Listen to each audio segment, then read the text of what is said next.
Iran, known as Persia until 1935, stands as one of the world's oldest continuous civilizations, with a history stretching back over 4,000 years. From the mighty Persian empires that once controlled vast swaths of the ancient world to the modern Islamic Republic, Iran's story is one of conquest and culture, revolution and religion, tradition and transformation.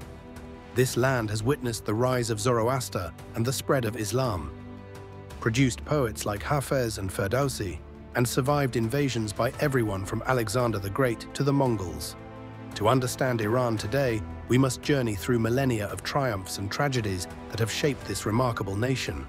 Our story begins in ancient times when the Elamite civilization flourished in southwestern Iran as early as 3200 BCE.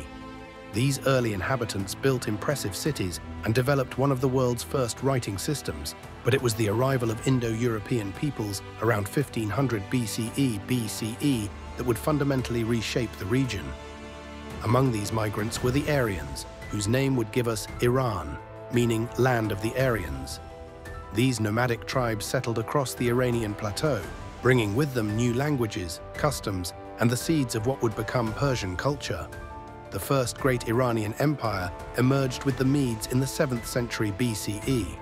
From their capital at Ecbatana, modern-day Hamadan, the Medes united the Iranian tribes and even brought down the mighty Assyrian Empire, one of the most feared powers of the ancient world. But the Median kingdom's glory was short-lived.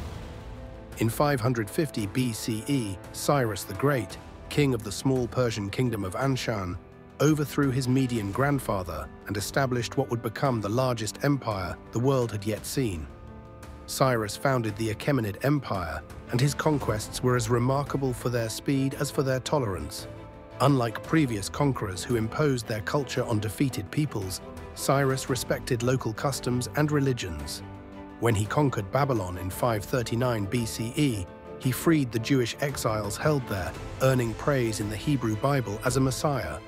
The Cyrus Cylinder, often called the world's first charter of human rights, proclaimed religious freedom and prohibited slavery. This policy of tolerance would become a hallmark of Persian governance. Under Cyrus's successors, particularly Darius the Great, the empire expanded from India to Egypt, from Central Asia to the Balkans. The Achaemenids built magnificent capitals at Pasargadae and Persepolis, created the royal road spanning thousands of miles, and established an efficient administrative system, dividing the empire into satrapies. They introduced the world's first postal system, standardized weights and measures, and created a common currency. At its height, the Persian Empire encompassed nearly half the world's population, but even the mightiest empires faced challenges. The Persian Wars with Greece, immortalized in Western history through battles like Marathon and Thermopylae, marked the beginning of Achaemenid decline. Though the Persians burned Athens and won many victories, they ultimately failed to conquer Greece. These wars would have far-reaching consequences when a young Macedonian king named Alexander decided to return the favor. In 334 BCE, Alexander the Great invaded the Persian Empire.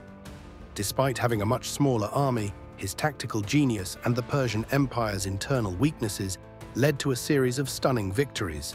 The final Achaemenid king, Darius III, fled the battlefield at Gaugamela, and Alexander captured the Persian capitals. In a drunken rage, he burned the magnificent palace at Persepolis, destroying countless treasures and records. With Alexander's conquest, Iran entered a new phase of its history. After Alexander's death in 323 BCE, his empire fragmented. Iran fell under the Seleucid dynasty, one of Alexander's successor states. This began a period of Hellenistic influence, with Greek culture blending with Persian traditions.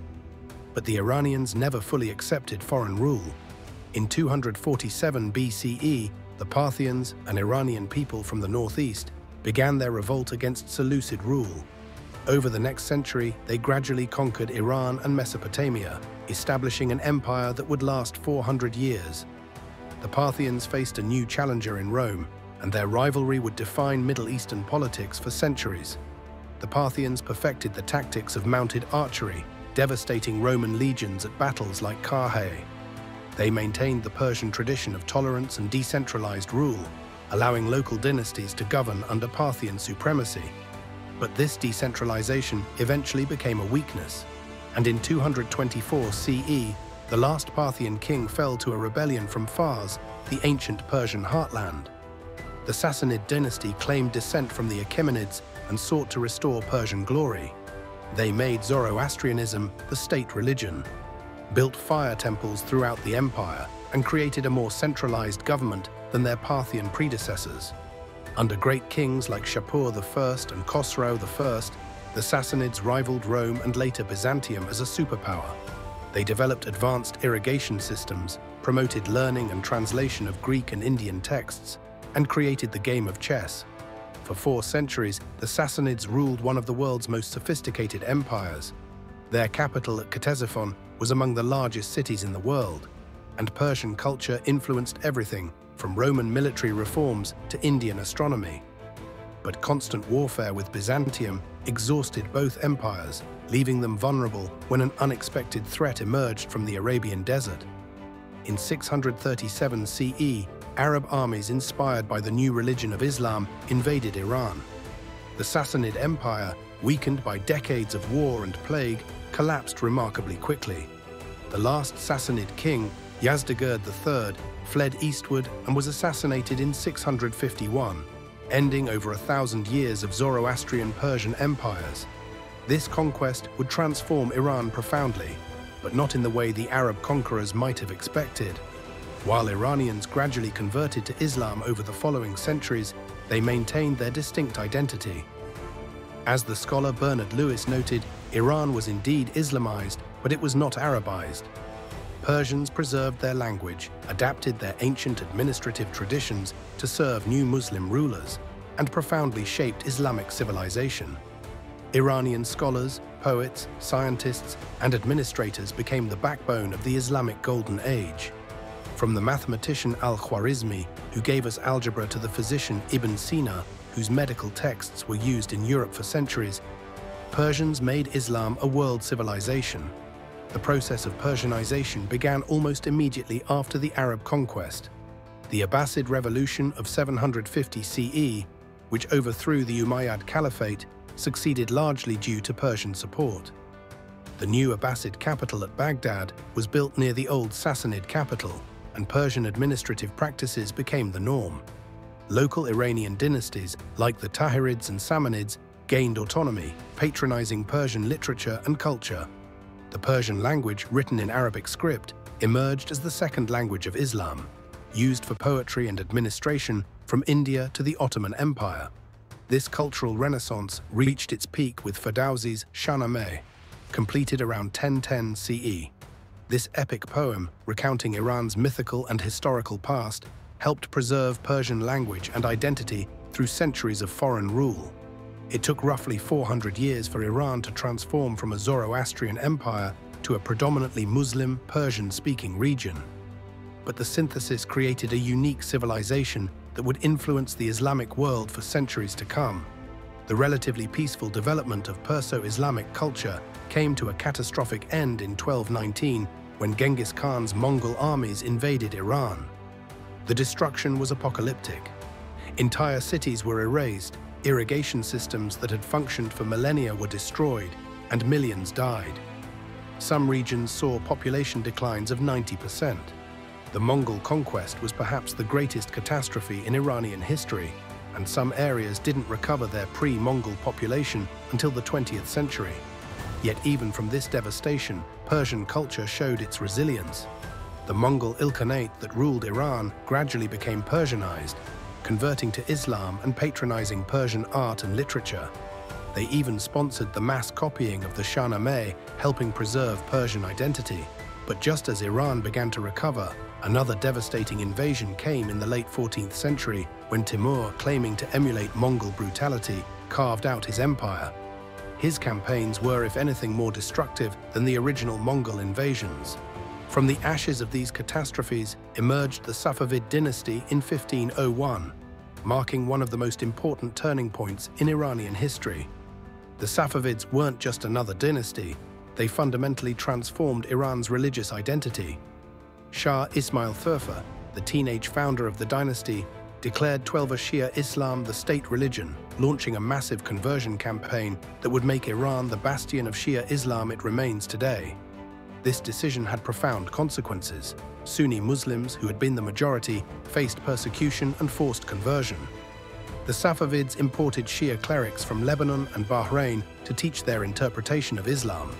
They created new religious ceremonies, particularly the mourning rituals for Hussein, the martyred grandson of Prophet Muhammad, which became central to Iranian Shia identity. This religious transformation also had geopolitical implications, putting Iran in permanent conflict with the Sunni Ottoman Empire. Under Shah Abbas the Great, who ruled from 1588 to 1629, the Safavid Empire reached its zenith. He moved the capital to Isfahan, transforming it into one of the world's most beautiful cities with the famous phrase, Isfahan Nesf-e-Jahan, Isfahan is half the world. The magnificent mosques, bridges and bazaars built during his reign still stand as testimonies to Safavid architectural achievement. Abbas modernized the army, promoted trade with Europe, and created a period of prosperity and cultural flowering.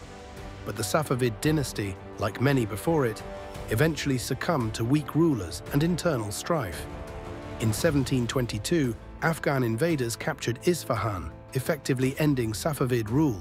The following decades saw Iran fragment into competing kingdoms until Nader Shah, a military genius from a humble background, reunited the country in 1736. Nader's conquests extended Persian rule from the Caucasus to Delhi, but his increasingly tyrannical rule and attempts to restore Sunni Islam alienated his subjects. His assassination in 1747 plunged Iran back into chaos. The late 18th century saw various dynasties compete for control until the Qajars, a Turkic tribe, established their rule in 1794. The Qajar period coincided with the age of European imperialism, and Iran found itself caught between the expanding Russian Empire to the north and British India to the south. This great game between Britain and Russia would dominate Iranian politics for over a century. The Qajars presided over a period of territorial loss and national humiliation. Through a series of disastrous wars with Russia, Iran lost the Caucasus, including modern-day Georgia, Armenia, and Azerbaijan. The treaties of Gulistan and Turkmenchay didn't just strip Iran of territory, they imposed capitulations, giving foreign powers legal immunity in Iran and control over Iranian tariffs. These humiliating concessions sparked the first stirrings of modern Iranian nationalism. The weakness of the Qajar state became increasingly apparent as the 19th century progressed. When Nasser al-Din Shah granted a British company a complete monopoly over Iranian tobacco in 1890, it sparked massive protests. Led by merchants and clerics, the tobacco protest of 1891 forced the Shah to cancel the concession, demonstrating for the first time that popular mobilization could challenge royal authority. This event is often seen as the precursor to the Constitutional Revolution. By the early 20th century, frustration with Qajar incompetence and foreign domination reached a breaking point. In 1906, protests led by an unlikely alliance of merchants, clerics, and intellectuals forced Mozaffar ad-Din Shah to accept a constitution and parliament, or Majlis. The Constitutional Revolution marked Iran's first experiment with democracy and the rule of law.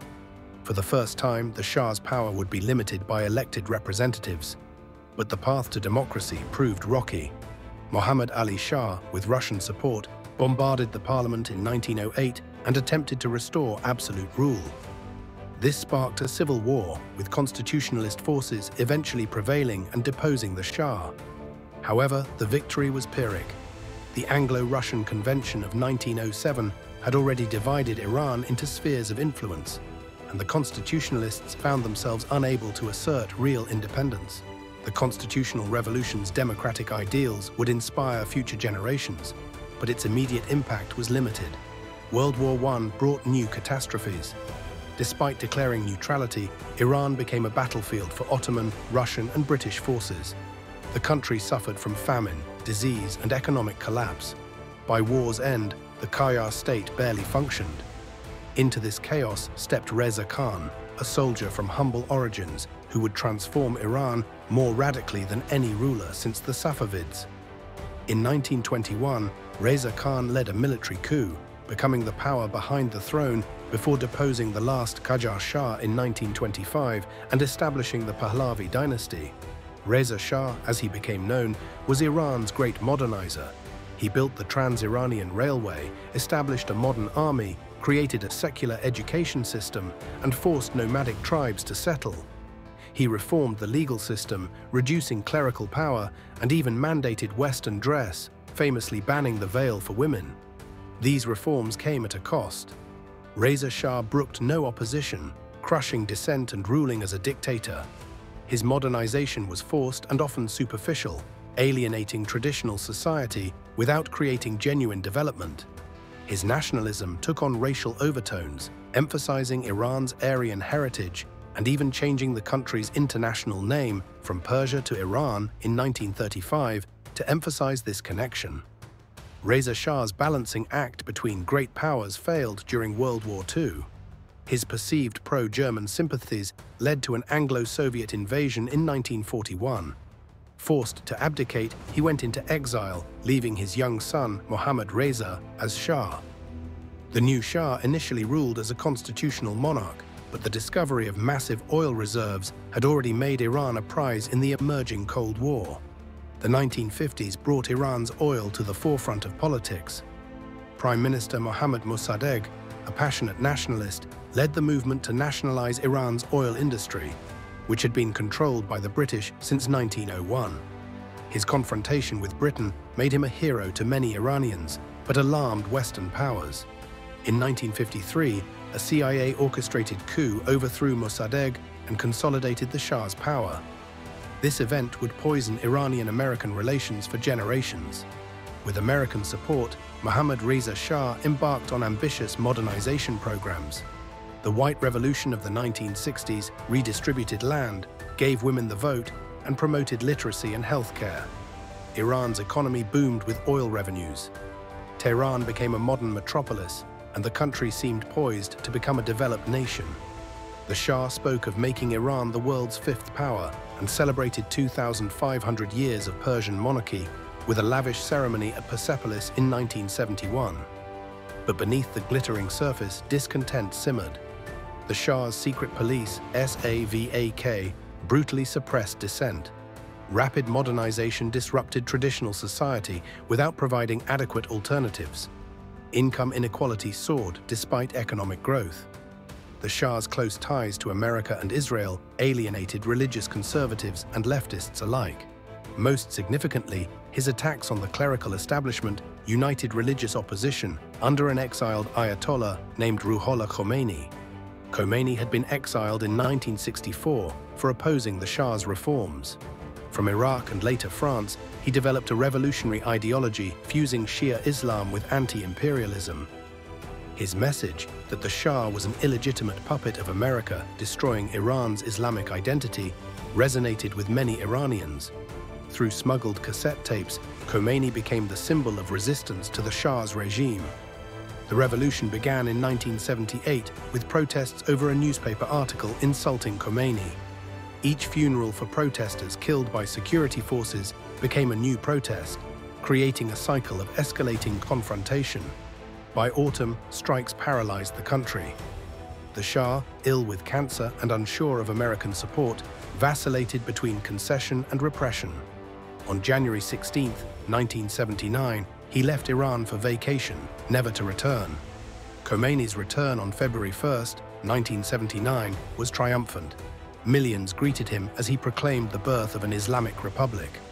The broad coalition that had united against the Shah, clerics, liberals, leftists, and nationalists, quickly fractured.